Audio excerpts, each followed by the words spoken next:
time that Donald Trump makes an accusation, it is a confession. And that is why it is so important for us to pay attention to the fact that the first thing that he talked about today at his inaugural speech was about the weaponization of government, the weaponization of the Department of Justice, of the FBI, of investigations.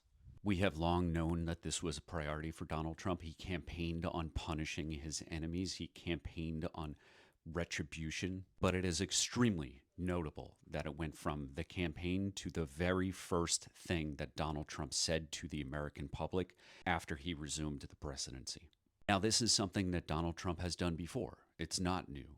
Donald Trump turned on his former lawyer, Michael Cohen, and while he was in jail, he tried to keep him from publishing a book. He tried to lock him up for speaking out.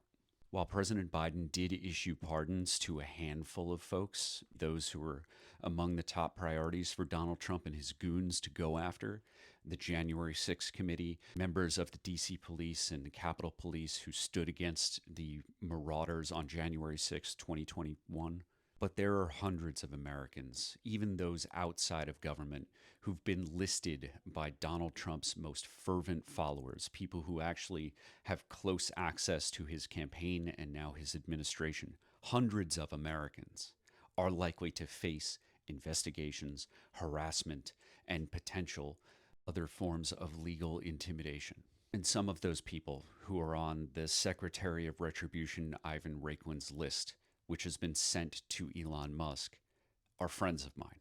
And the reason I bring that up is I want for more people to understand that people in government, people who get involved in policy, people who have been declared the enemies of MAGA and Donald Trump and this new administration, they are just regular Americans. They are Americans who've been working to serve their country, usually for their entire lives. The vast majority of these people were not born into power, and many of them never achieved any amount of power.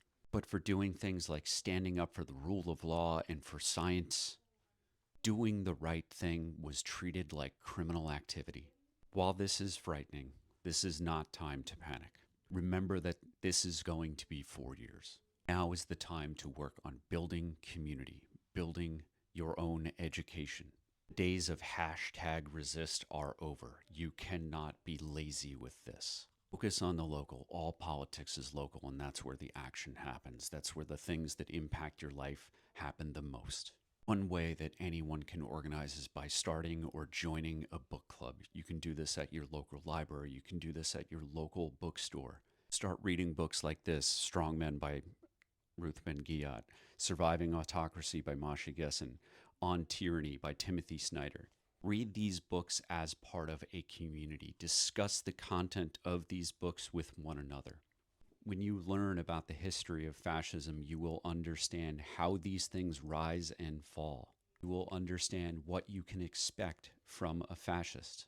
Not just the leaders themselves, not just the ones who get elected like Donald Trump, but their followers, their gangs, the corporate stooges that you saw sitting behind Donald Trump today. In reading Surviving Autocracy by Masha Gessen, you'll come to realize that you've lived through this before. Yes, the next 4 years are going to be unfathomably tough, but you have seen all of the absurdities, all of the intimidation tactics that a fascist uses. This is a book about Donald Trump. We have already survived autocracy, and we could do it again. And if you're on this app, I know you've seen this book, but I go back to it every time. 20 rules to help you understand how to prepare for and fight back against an authoritarian. The next 4 years are going to be tough, but we're going to make it through this together.